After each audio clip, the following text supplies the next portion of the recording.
Welcome back, everybody. This is Eric and Matt, and this is Life, Liberty, and the Pursuit, your beacon of freedom and the American way of life. Tune in every Friday for a new episode as we dive into the world of liberty and what makes our country great.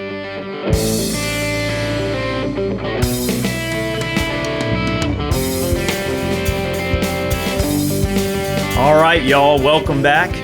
We got a nice LLP episode here today. Happy Friday. Hope everybody's had a wonderful week. Happy Friday. And man, look, this one is a doozy. We're going to be talking about armed teachers. Yes. The concept of a teacher in a school having access to a firearm to protect the students from any threats that might befall our children. It's a very sensitive topic for some. Some don't like to talk about it. Some strongly agree and or disagree in many cases. So we are going to dive into it and try to get in and understand this concept and understand maybe where people's thoughts and feelings are coming from on this a little bit. Absolutely. And maybe interject a little thought in there. A lot of thought and a lot of common sense. Before we jump in today's episode, we're going to talk about our show sponsor, ExpressVPN. I know that if you're like me or like Eric, you take your online search history very seriously. You want to make sure that it's kept private and is not being sold to the highest bidder to force feed you ads. So I know most of you are probably thinking, why don't you just use incognito mode or some type of tool on your search engine? Those don't hide the data that goes to your ISP. ExpressVPN does. It's 100% encrypted end-to-end, so your data stays private and you don't have to worry about prying eyes looking into what you're looking at. It's an app that reroutes your internet connection through their secure servers so your ISP can't see the sites you visit. 100% of your data is encrypted with the most powerful encryption available. Most of the time when I'm using it, I don't even notice it's on. I open my web browser, it automatically connects, and you're good to go. They also have an app on the phone, so you click the ExpressVPN button on your phone, your browser opens up, and you're protected. Anything you're looking for on your phone is protected. You're good to go. It's available on all your devices, including your smart TV. So if you have a smart TV and you're worried about, searching stuff on your smart TV, it's protected as well. Guys, protect your online activity today with a VPN that's rated #1 by CNET and Wired. Get 3 months free when you sign up. Visit our exclusive link, expressvpn.com/LLP. That's expressvpn.com/LLP, expressvpn.com/LLP. So the thought process and the mentality of armed teachers, I mean, it's something that, if you're into the Second Amendment and you're comfortable around guns, isn't really that much of an issue because you understand and we understand that they just don't go off by themselves. It's a purpose-driven tool. But those that aren't in the know and those that aren't familiar with it get really, really freaked out. A little bit of education goes a long way. And I know we've discussed this, and Florida in particular has done a great job of that, having the public school ecosystem really, really involved in that. So they've had, recently they've offered combat veterans jobs as being armed security in schools. And they interviewed the principal of the school, and he specifically said combat veterans. And while I don't agree 100% with the mentality of that, I don't think you have to have been in combat to grasp the responsibility and the nature of what your job is. He specifically was looking for soldiers that have been in battle and know what it feels like and have that experience. So I can see it kind of going both ways. But in my opinion, if as long as you're responsible and you're able to do the job that's aforementioned, you shouldn't have a problem securing that. And I think it's wonderful that he's offering veterans and combat veterans jobs, because in this day and age, that separation from the military, it's very difficult, especially if you're in combat arms, to find work other than law enforcement. And law enforcement isn't for everybody. Not a lot of people want to go into it. So kudos to him for reaching out and filling that role with, combat veterans. That's a really great point.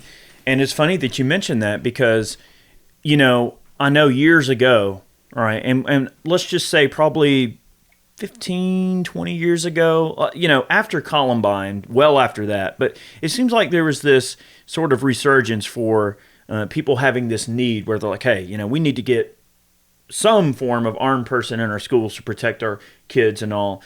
Unfortunately, violent acts are carried out by people. Right. And we can't escape evil. Well, we can combat evil. We can fight evil, right? And the way you fight evil is with the proper tools. And firearms are the tools that we use to fight evil, that we use to put ourselves on the same playing field with the people that would do ourselves harm. And in this case, our children harm.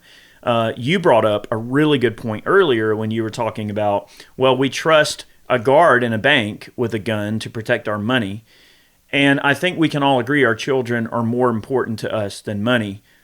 Our children are more important to us than anything in life, period. They are our lives. That's right. So something as important as our children, it would seem that we would put much more stock in making sure that they're protected no matter where they are. You're handing your child off to some person. Now, obviously, you should know your teachers. You should have at least a bit of a relationship. You don't have to know them by a first name basis, but you at least need to understand who they are, know what they're about. You want to know the person that your kid is with every day. I'm not going to get into the minutia or into the weeds of, what the curriculum is and what they're being taught. That's a completely different bag of apples here. Different podcast. But we can certainly talk about their safety being important. Now, we may not agree with what's being taught in schools. I don't. However, we can all agree that our children need to be protected. So I think that people tend to let the politics get in the way, and they don't remember the basic concept, the basic principle that everyone's children should be protected at all times. And that's not a political statement. That's not I'm a pro-gun person and I'm pushing my views on you and forcing you to be a gun person. No. The concept of safety exists and must exist. We want safety for our children no matter what method that we accomplish it in. So again, to get back what I was talking about earlier, there was always this kind of underlying thought process where people thought, well, wait a minute, we got all these unemployed military veterans, people have seen combat. Yeah, why not put them in schools to protect the children? Seems like a pretty good concept, right? I know some schools, run the resource officer route and stuff like that. And even schools that have armed teachers may still have an armed resource officer. And usually, the resource officers will deal with things like fights and breaking up fights and dealing with minor disciplinary things, security, just a pair of eyes roaming around and making sure things are cool. Well, we saw how they handled Miami. Well, okay. So I do want to give a quick shout out, and it actually isn't going to be a quick shout out. This is going to be an involved shout out because it's really important. My friend, Ryan Petty. Now, you guys know the shooting that occurred at Stoneman Douglas, and his daughter was killed at Stoneman Douglas, in that situation. Now, it would be very easy for a father who has lost a child to go, oh my God, these terrible tools that allowed my daughter to perish should never be available to anyone, right? And in our mind, we always think, okay, if I can just remove the method or the tool that caused this terrible thing to occur, whatever, it's easy to get trapped in the viewpoint that, well, if we just got rid of all the guns, my daughter would be alive. That's not true. All right, evil people are going to commit evil no matter what the tools. Ryan is actually a very pro-gun guy. He's actually a 2A advocate, and he has been directly involved in Florida's legislation by helping pass the and I have to look it up. I'm sorry, guys. It's Florida Senate Bill 7026, and this was only 3 weeks after his daughter was murdered. And let's see. The Marjorie Stoneman Douglas High School Public Safety Act. Okay, and what he has done is to work to get armed teachers in the schools so that these things can't happen again. Now, when he got put on this sort of committee, so to speak, to work on this bill, and he's met with the governor several times, and the governor of Florida. Right. When he initially got put on this task, they actually sat him and several other people on the committee down in a room, and they made them watch footage from the high school, from the cameras. Man, that's rough. Luckily, his daughter was not in a room that had a camera. That would have been a very terribly tragic thing, but he did have to watch because they wanted that raw thing to be in their mind when they're coming up with these concepts, right? So one of the teachers that was killed was a Marine Corps veteran with combat experience, and the man was unarmed, not only unable to protect himself, but unable to protect his students.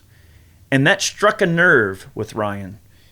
And we are going to have Ryan on, not only on a podcast, we're going to have him on some Gun Gripes over on the channel on Iraq Veteran 8888. Some of you are listening in on the podcast. Some of you are watching in video form.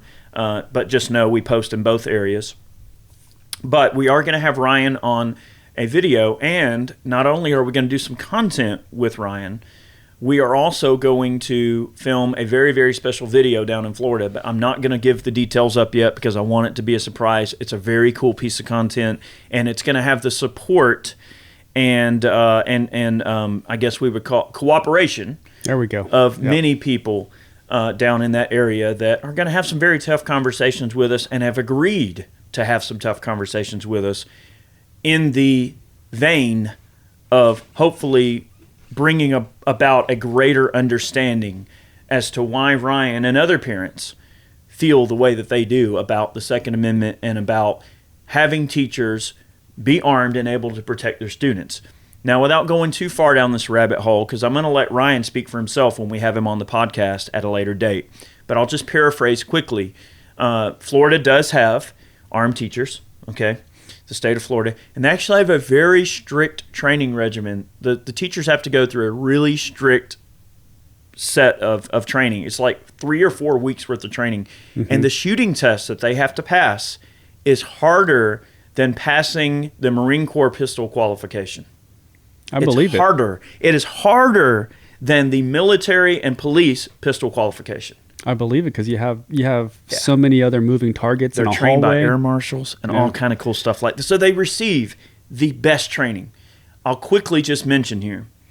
I'm not trying to hog up our airspace here, Matt. I've got some specific things I've got to get off. You definitely know what got off my head on. here. But it's worth noting, okay, in regards to the situation, that it is known, and it is a known fact, of course, that many teachers are upset about armed teachers because they don't want to be responsible for having a gun.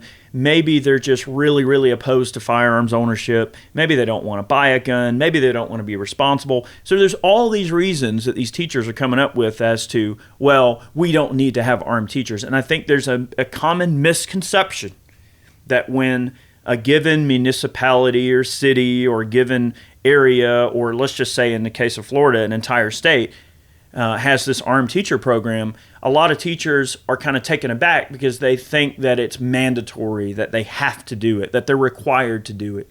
And whether there's some philosophical or religious or conscientious objector type of thing that might be interjected in there as to why they don't want to have a gun, look, that's fine. Like, everyone has their own reasons for whether they do or do not want to be armed. But teachers have this misconception that it's mandatory and that, oh, if my state ends up adopting a similar type of legislation that Florida did, oh, that I'm going to be required to do this. And that is absolutely not true. It is 100% voluntary. It is not required. I think it would be healthy and good for these teachers to get a little bit of basic combat experience, even if all it is like simple jujitsu or simple martial arts and defensive techniques. Mm-hmm. Or maybe even if it's just a week-long first aid class would be great. Something passive, right? It doesn't have to be, necessarily combat related. It can be related to, combat lifesaver or, what would be a teacher version of a combat lifesaver course or something. Because it may not be gunfire. Care. It might be an injury, right? Your kid might fall or something happens, right? People get injured, right? So I think it's important for teachers to have a good knowledge of medical prowess as well.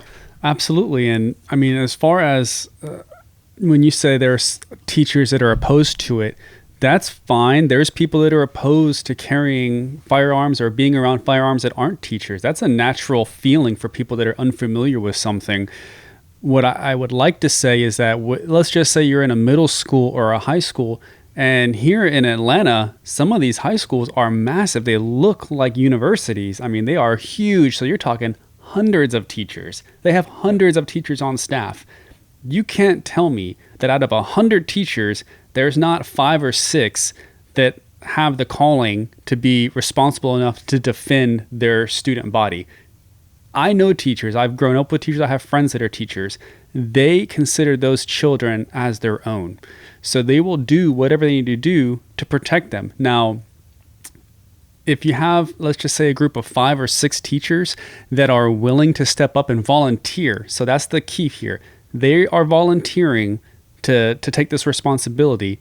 They take the training, whether it's 3, 4, 5 weeks of training, it's excellent. They pass the proficiency test. Good for them. I think that, if you don't have to be a decorated military veteran to have that calling to run towards gunfire. There's always people that say, I'm the type of person that wants to help. When I hear gunfire, I run towards it. There are people and there are teachers out there that are willing to do that. So allow them the ability to protect their students, because what you don't want is to have a massive school with no way to protect the children, and then people just come in and run amok, which has basically been the issue, that we are not protecting our most crucial commodity, which is our children.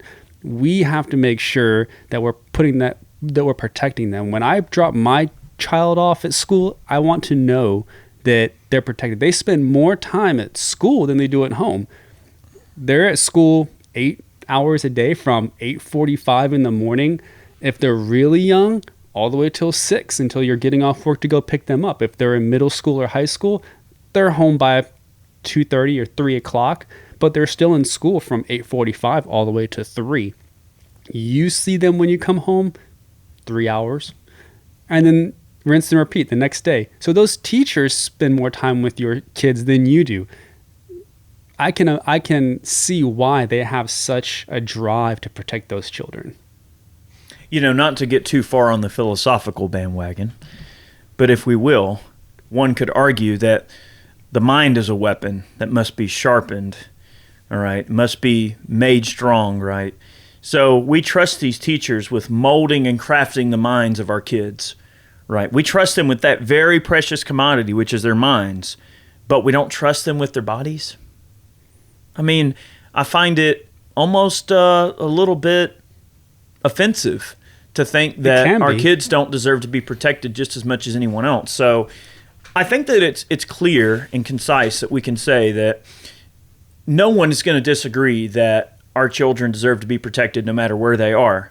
I think the issue, and where we get into a little bit of a complication, is that a school is a very specific and exacting environment. Emotions run high, when, especially like in middle school and high school, kids are at a very vulnerable age and they're at a very unique emotional place. School is a very social environment. Social interaction is a very important part of how these children develop and grow and integrate into society ultimately, right? So I don't think anyone would sit here and say that we want firearms to be this crazy in the front thing. I mean, no one is saying that the kids are going to go into the classroom and there's going to be an AR-15 behind a glass wall and break in case of shooter type of thing, and they have to go in and see it every day. It's not Israel, Well, we're going to get there. But it is an important distinction that, these guns stay locked up in a special locker and everything like that. I guess a safe, if you will. So it's not like they're not stored properly. It's not like a teacher just has a gun in the desk or whatever. So they are secured.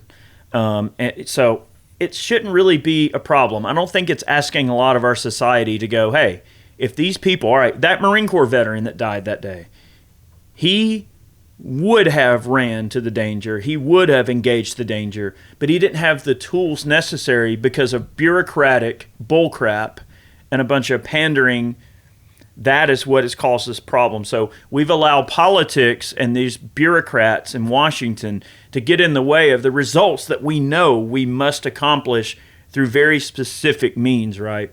And so the victim ends up being the kids ultimately, right? And society as a whole suffers because the bureaucrats let their politics and all of this anti-gun rhetoric stand in the way of results. Like, we know what we need to do. We're out at large in the world every day, walking around, protecting ourselves. So why do we create these gun-free zones? I disagree with gun-free zones. I think it's a terrible idea. If someone is hell-bent on carnage and terror, they're going to choose a soft target, okay?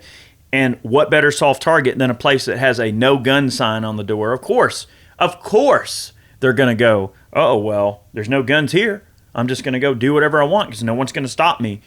And I think it's just so crazy that society has just, allowed this situation to fester like a horrible wound. And instead of actually applying the what we know works, like Israel, right? We can talk about Israel for a second. Now, the Israelis don't play games when it comes to the safety of their students. They sure don't. They really don't. I mean, they haven't had a school shooting, I don't believe, ever. I mean, all the teachers carry rifles openly. They're not locked away. They are slung over their back, and they're giving math lessons on the board with a rifle slung over their back. Now, it does work a little bit different in Israel. I'm not Israeli, by the way. I'm just going off of what I've read and heard. You can serve your 2 years of military service at the same time as serving, like being a teacher. You're kind of public service. Yeah, you're kind of doing both, but you are on call. And due to the nature of where they are landmass wise and what's surrounding them, you're on call 24/7. So it's very common. You'll be walking through a market and you see civilians in regular jeans and shirts, but they have their rifles because that compulsory service requires them to have it on them at all times. But they're still civilians. They're just, have their stuff with them. Wow. So I'm not saying that we should take it to that extreme in the U.S. Because that would cause a lot of people to be kind of turned off on it.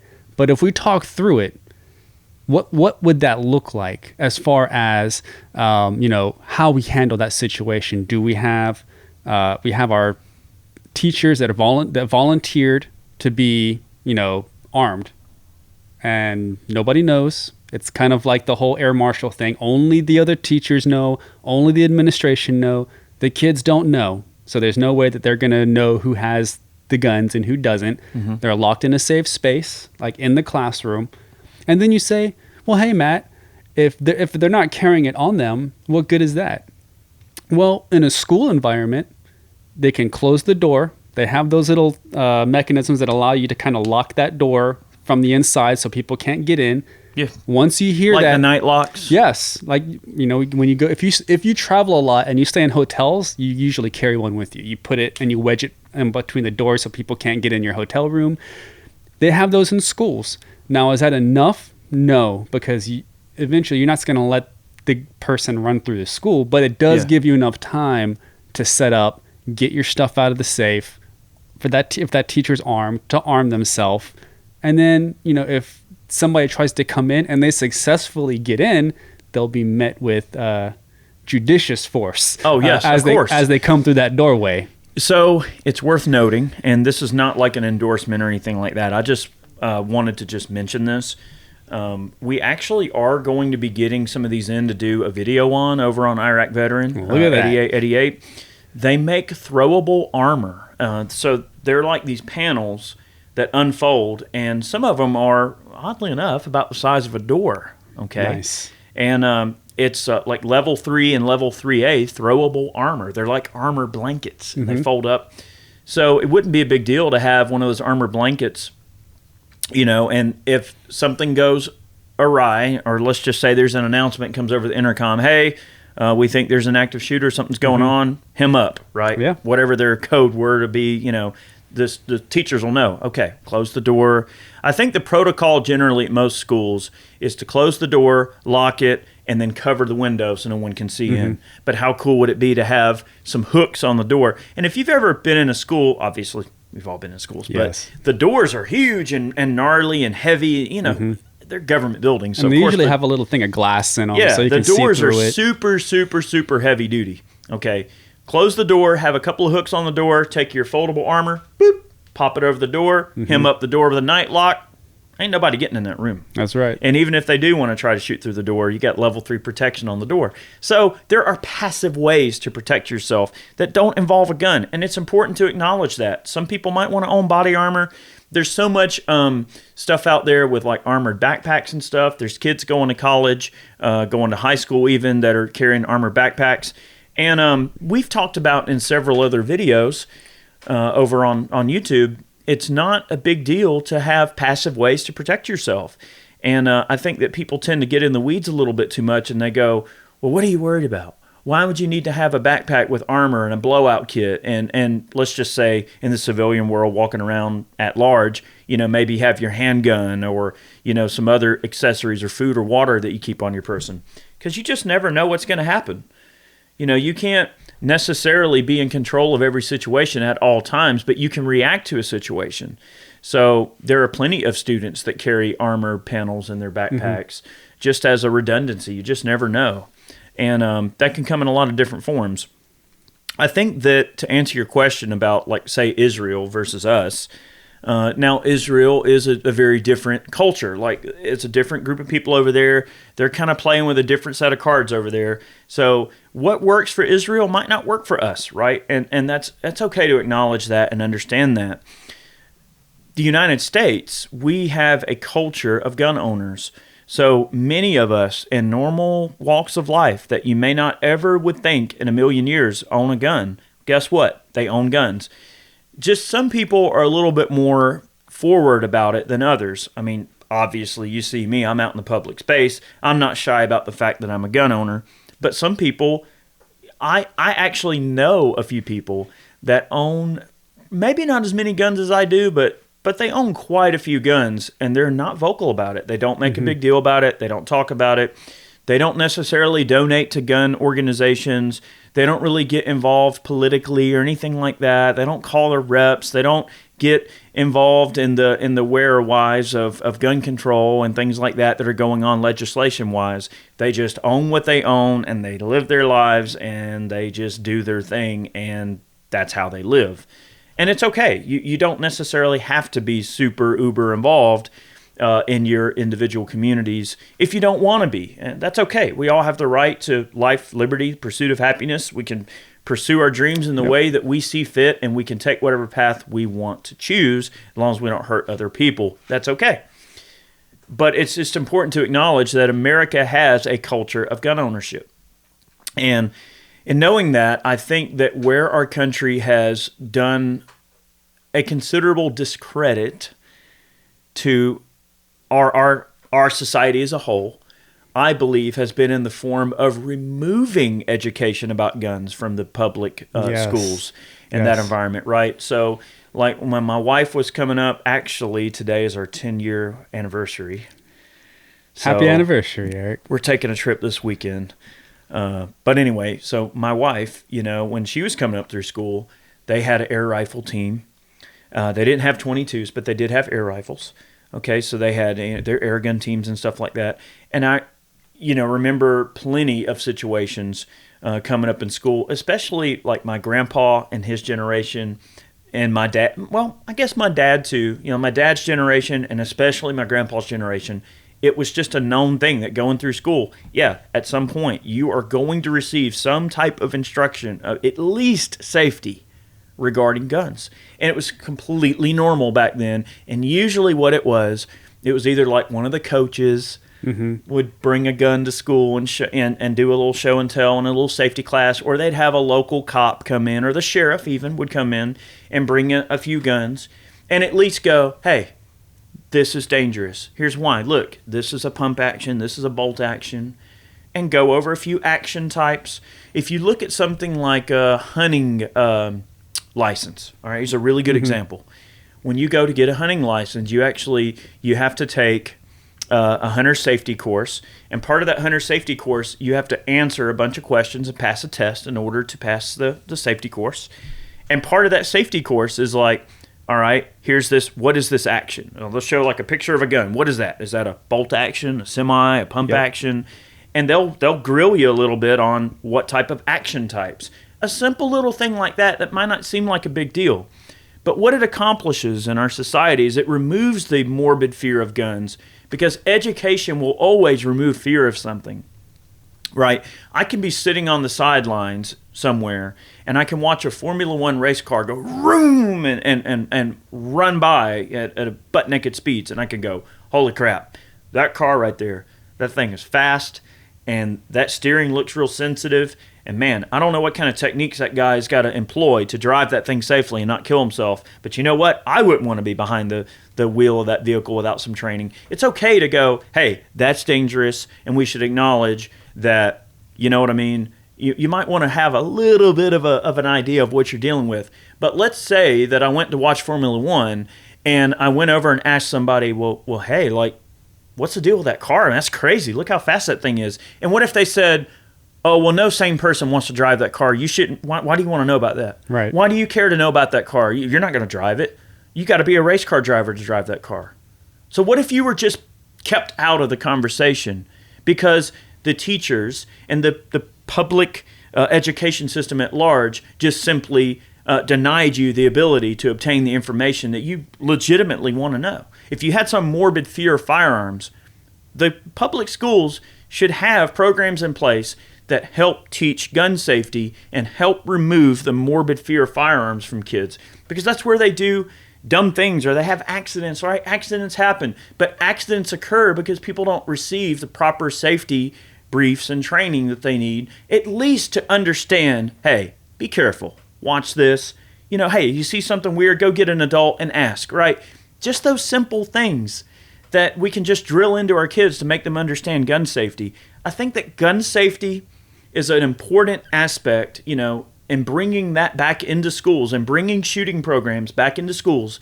It's a dual-pronged importance that also leans into arming teachers too. Those two things are 2 points that come together at some point. I'm so glad you brought that up as far as education-wise, because both the student body, that familiarization with it definitely helps ease that.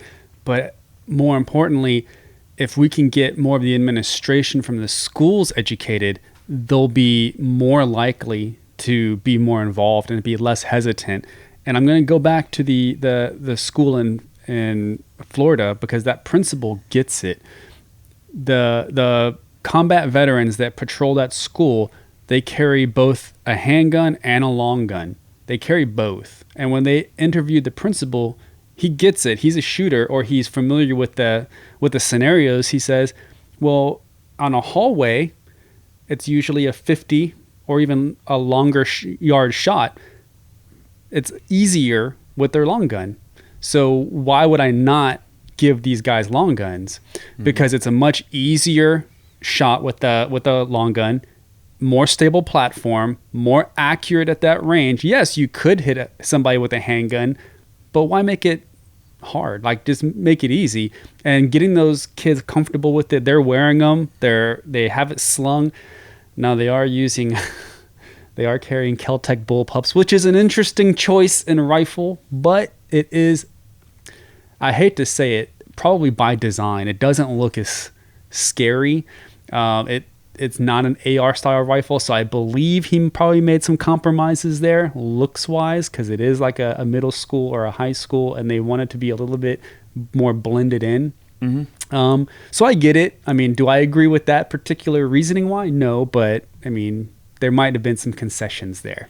Well, I think another way to kind of look at it too is, if someone was going to do harm to your children while they're at school, would you want the defenders of your school to have the same gun or maybe a better gun than what the guy might bring in to cause harm to your kids? I mean, in my mind, it's like you're always going to meet force with equal or greater force. So I'm not going to take a handgun to a potential rifle or shotgun fight. Oh, man, you'll get lit up. Period. Yeah. Right. So I think that it's important to understand that, while arming teachers is a tiny little microcosm of the total security plan of a school, okay, and while that's important and we should foster an environment where teachers have the resources available to them and the funding available to them to be armed if they wish to be, I think it's also important to recognize that the holistic approach of securing an environment, be it a school, large building, doesn't matter what the building is. There is a protocol for securing a building and dealing with a situation.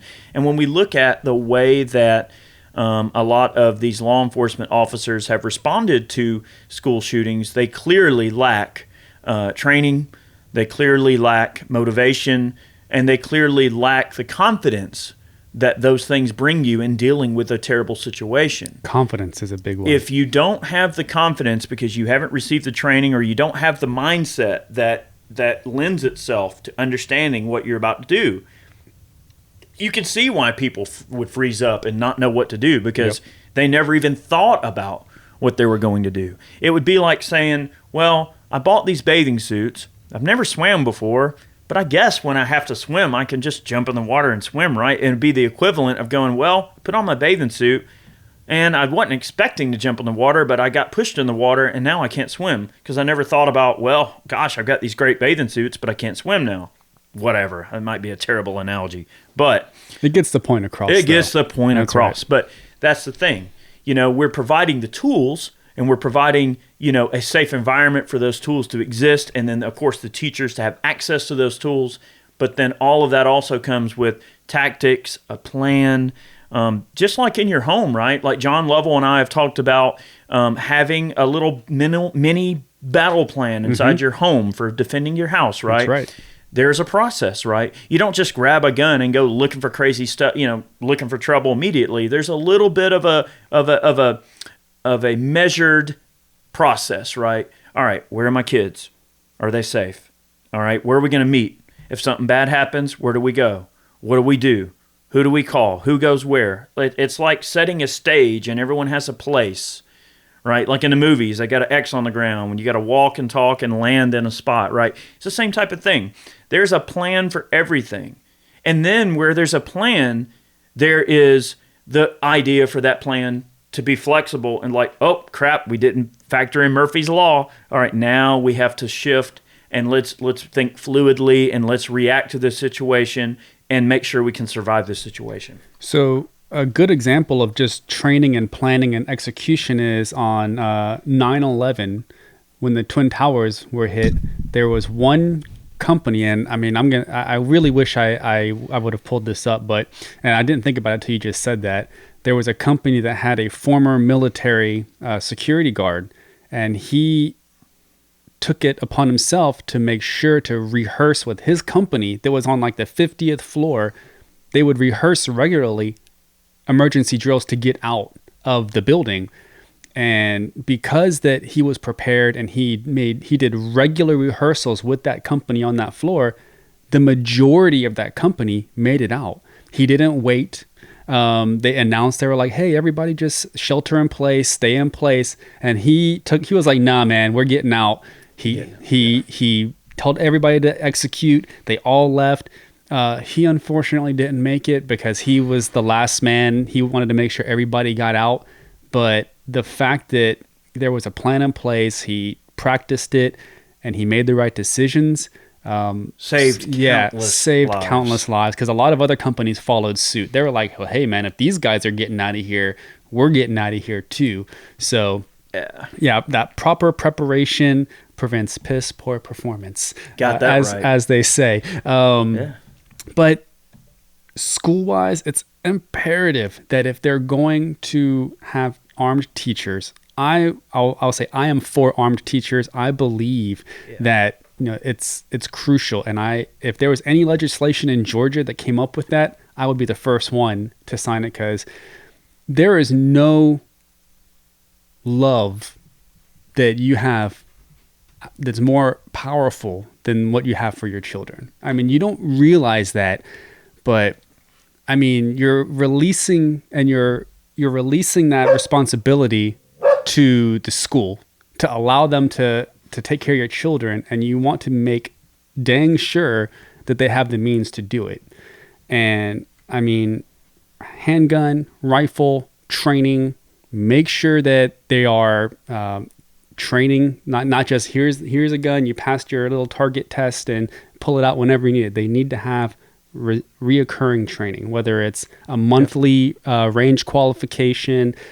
Maybe they get access to the police range, and because they're still in that governmental system, whether it's like, because a lot of schools fall under the county, so whether it's, Fulton County, DeKalb maybe a County, basic ammo budget or something that they can give them to practice. Maybe as parents to that school, we can donate the ammo. That wouldn't that speak volumes if as a PTA, the Parent Teacher Association, whatever, said, hey, this bake sale is going to be for ammunition, for range time. Let's do a car wash or a bake sale for that. I mean, that is kind of what we need to go for, because the government or the school system isn't going to do it. It's going to have to be the parents initiating that and saying, yes, please do this. Because honestly, if you told me, hey, these teachers are armed, but they don't really train, then no. Why would I want that around my kid? I want them to be proficient, because as they say, the saying is, there's only one thing worse than a bad poker player, and that's a bad poker player that thinks that they're good.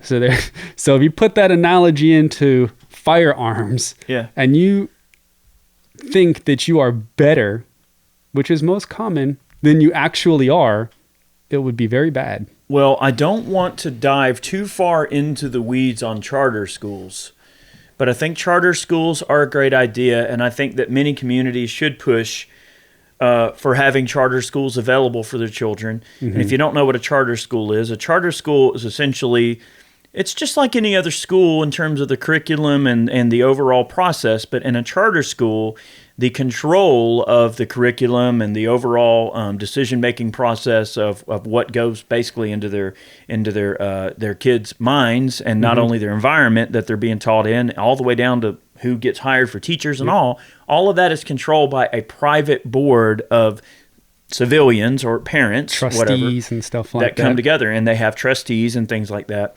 Now, there can be some Karenism involved in charter schools, because there begins to quickly be this disillusion of a power struggle that happens just like it does in a parent-teacher association. But it's a little bit different.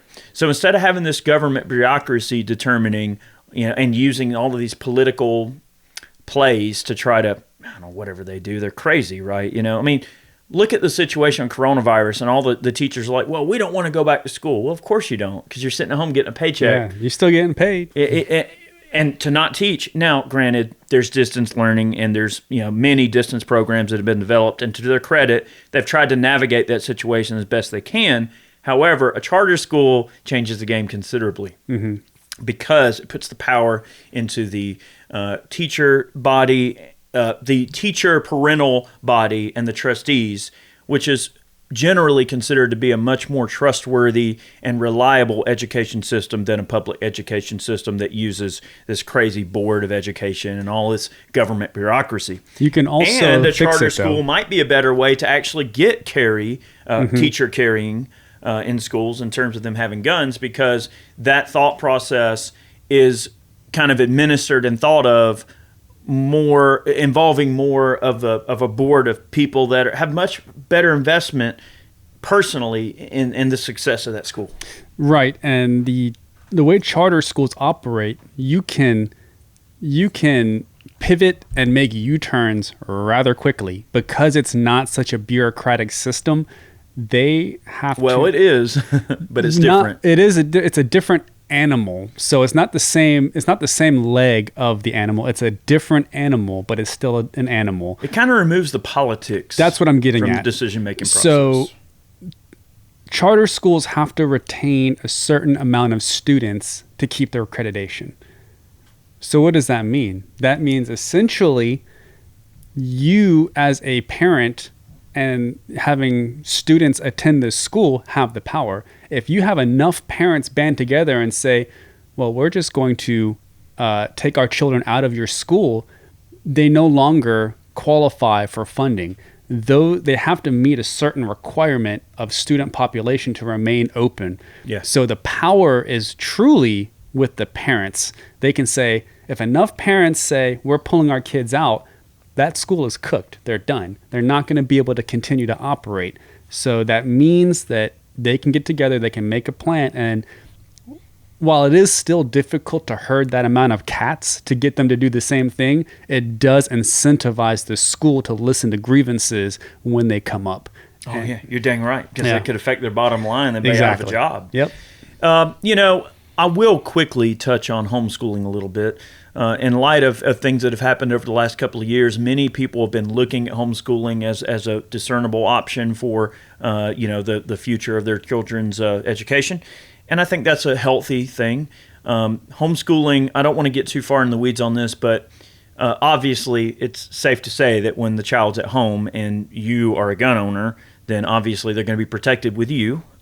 So there's not much of a security issue. But one thing I have noticed, there have been a few situations where teachers, like maybe they do homeschool, but then they do like maybe once a week or whatever, they might have like a classroom session where they bring some of the other kids in together because, you still want to have that, that interaction between kids. Yes. It's still a social environment. You're not just having this situation where, especially if it's a single kid and it's just one child at home, and you've got this one kid, he's learning, sure, but he's not getting that interaction that he needs to kind of integrate into a societal and social situation, if you will. Very important. So they will have times where they'll get the kids together and they can kind of chat and meet, and maybe they'll do a little class together or something like that, just so they can still get that human interaction that they desperately need at that age.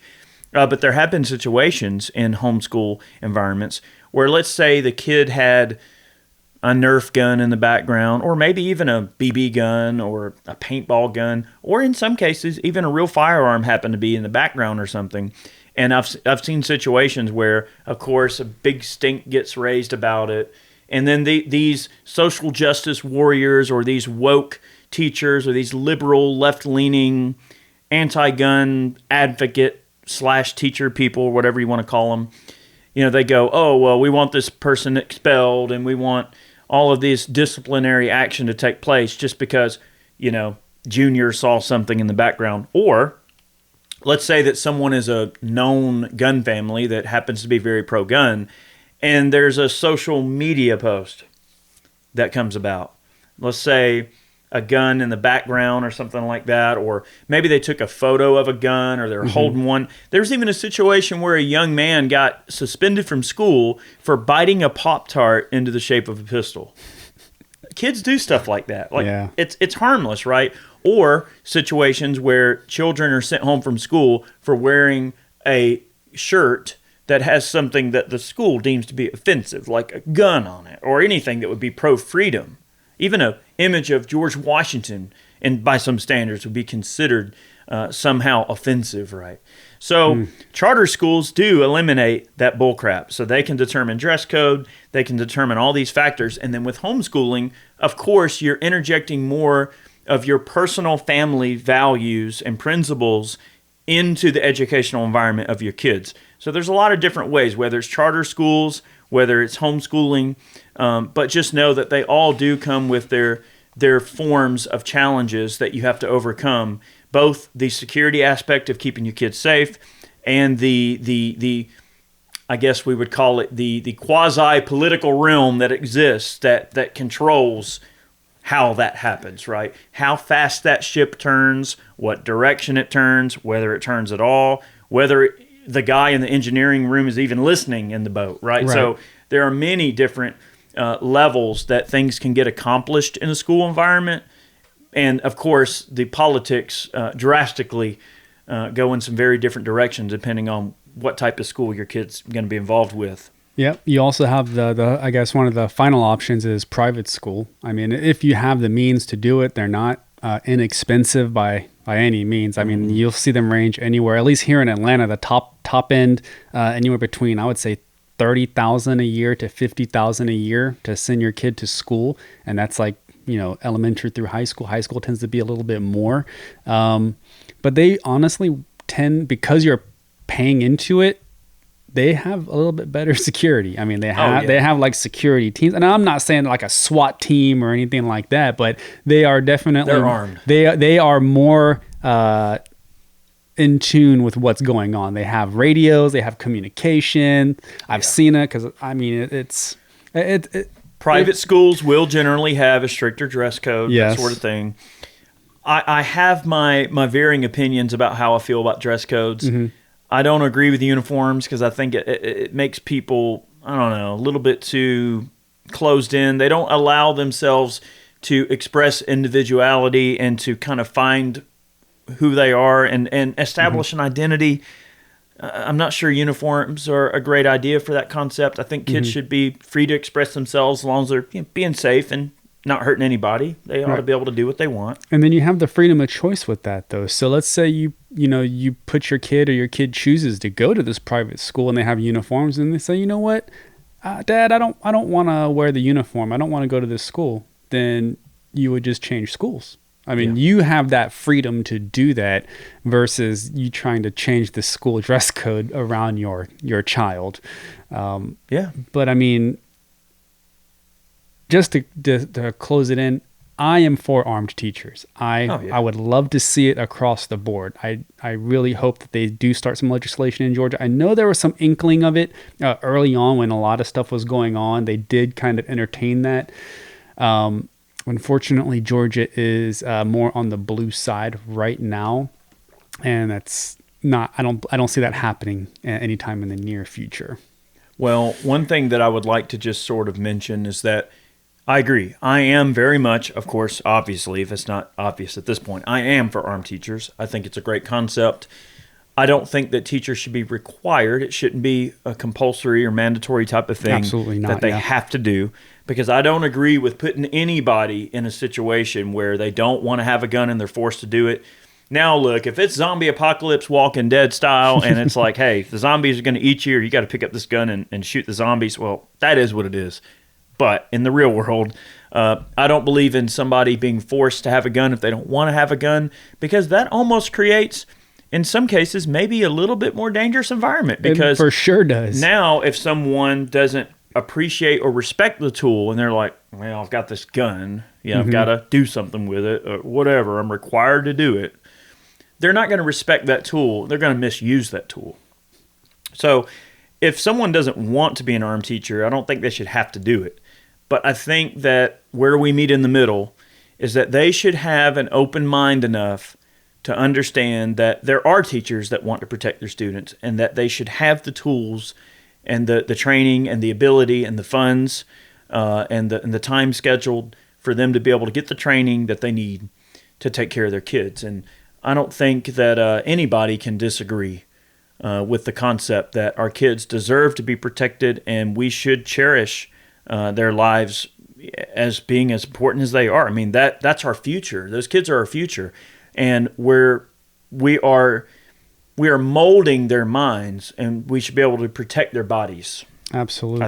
I don't think that's asking a lot. So if someone is anti-gun and they're a teacher, and believe me, there's a lot of them. That's why you've seen so much pushback for armed teachers in schools, because there are so many anti-gun teachers. It seems like the education environment and being anti-gun and liberal / left-leaning, whatever you call it, it just seems like those things go hand in hand. Mm-hmm.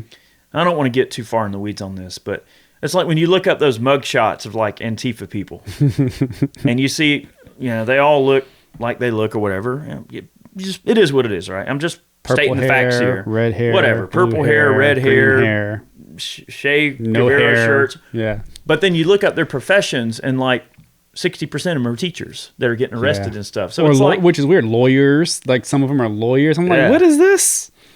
And look, I'm not going to dive into the weeds about politics. I'm just going to say that teachers, traditionally, at least in this day and age, they just seem to come with the baggage that you can always presume and assume or whatever that they are anti-gun. I think they need to put their egos aside, and they need to put their personal feelings aside and look at the big picture and look at the safety of their students as being paramount and more important than their personal biases against gun owners, They may not like gun owners. They might not like the concept of firearms ownership. They may not agree with civilians owning guns. But guess what? It ain't going to stop anything. You've got to have a good guy or girl or whoever with a gun to stop a bad guy or girl or whoever with a gun. That's right. And I was kind of laughing over here when you said the only thing worse is more dangerous to have someone that's untrained with a gun. Yeah. And it instantly brought me back when we were in Iraq. We're not as drivers or gunners, we are not issued Berettas. So as a gunner, when you're doing a warning shot, you have to use your least casualty producing weapon. Well, that day it was a Beretta. So I am not, and this took a little bit of humility because I never qualified with a Beretta. I had never shot one. I had no reason to. I was a heavy gunner and an M4 and an M203. So that day we were running through an intersection and there was a car that kind of popped out and I was like, oh, okay. And I took aim with that Beretta, and untrained Matt squeezed the trigger, and the loudest sound in the world, click, is when that hammer falls and nothing happens. And that's what that reminded me of. I was like, there's nothing more dangerous than an untrained person with a gun. Well, the thing is, though, it's not that you're afraid of it and didn't respect it. You just had a momentary lapse of mental dexterity, let's just say. And physical and mental dexterity. Yeah. And then I turn, I look at it, and I'm like, oh, the safety. To do something. Yeah, I'm like the safety. The safety's still on. Yeah. But yeah, it was the loudest sound. I just put it down, and I engaged with the main gun. We'll just leave it at that. So I think that we really brought this one home in terms of this concept. I think we've wrapped up a great podcast here this week, and it really I hope everybody comes away from this podcast with hopefully maybe a little bit more open heart and mind to understand where we're coming from. And believe me, like, I try not to necessarily engage in extreme political bias on any one side of the coin, right? I try my best. I really do. I try to understand where everybody's coming from. I really do try. Of course, we all have our thoughts and feelings and our own, personal views towards things. And of course, I'm always going to interject that because that's what human beings do. We are who we are, and we inject our personality into our thought process. But I do try to understand both sides of the coin. And I hope you'll come away from this podcast / video, if you're watching here on YouTube, with maybe a fresh perspective and a newfound respect for the concept of arming teachers. So have a great week. Have those conversations with people. I think it's very important for us to have an open and honest and forthcoming view of having these conversations. You should have uncomfortable conversations with people you disagree with. It's okay. It's healthy to air it out because you might find, there's a novel concept, you might find that your opinion changes by having someone talk to you that maybe you don't agree with. Be open-minded to have your mind changed. If someone challenges your perspective and you come away from it and you're like, all right, I can't get with this. I don't understand this. That's okay. But at least listen. That's the important thing. Our society has lost the ability and lost the will to listen to each other and to air things out in an open environment, to have those times where, you know what, we can come to the table and we can have discussions and it doesn't matter. Like, we're going to talk about whatever the heck we want. And your feelings aren't going to get hurt. My feelings aren't going to get hurt. We're going to see where the heck we can find common ground here. If you try to find those slivers of common ground, you'll find that we actually share a lot more in common collectively than we probably want to let ourselves believe.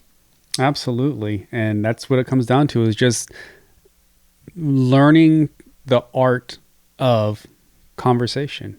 It's a long lost art, and it's becoming even more lost with everybody wanting to shout you down, not even letting you finish a complete sentence, because you might actually be talking about the same thing, but you're not letting that person finish. Yeah. They're trying to complete that circle, that thought, and you're not allowing it to happen. Or just holding grudges, just saying, I didn't agree with you on this, so I don't even care what you have to say. I'm not going to agree with anything else you have to say. You're cut off. Okay. Or in the case of social media censorship and all of this bias that you clearly see from the big social media companies, we're not going to dive in the weeds on that, but what you see with them is just a complete cancellation altogether. It's like, well, you said a few things that I strongly disagree with, so we're just going to ban you, or we're going to shadow ban you, or we're going to censor you. So when you remove people from the conversation, you deny them the ability to have an honest conversation. You really deny them like what it means to be a human. Like when you deny our human instincts and our human needs to interact with each other and be social, it creates a very, very disturbing environment that I strongly disagree with. But that's another conversation for another time. Have a great week, y'all. Thank you so much for tuning in on this particular podcast. We post every Friday over on all of the various podcast serving elements out there. There's a bunch of them. Yep. And also the video form of this podcast drops on YouTube every Saturday. So Saturdays are LLP Day over on Iraq Veteran 8888. Check it out if you wish. Please leave us a great rating. It helps us show up better in the search results and things like that. Hit that like button. Oh, yes. And make sure if you're on YouTube that you subscribe. Hit the subscription button and click that notification bell so you make sure you get all of our videos. Please give us a thumbs up. Go in that comment section and leave us a nice comment. Let us know what you think. And we'll have a conversation. We'll revisit this later. But have a great week, and we will see you next week. Bye, everybody. Thanks for listening to Life, Liberty, and Pursuit. If you enjoyed the show, be sure to subscribe on Apple Podcasts, Spotify, and anywhere else podcasts are found. Be sure to leave us a 5-star review. We'd really appreciate that. You can support us over on Ballistic Ink by picking yourself up some merch. And remember, guys, danger is freedom. Have a good one.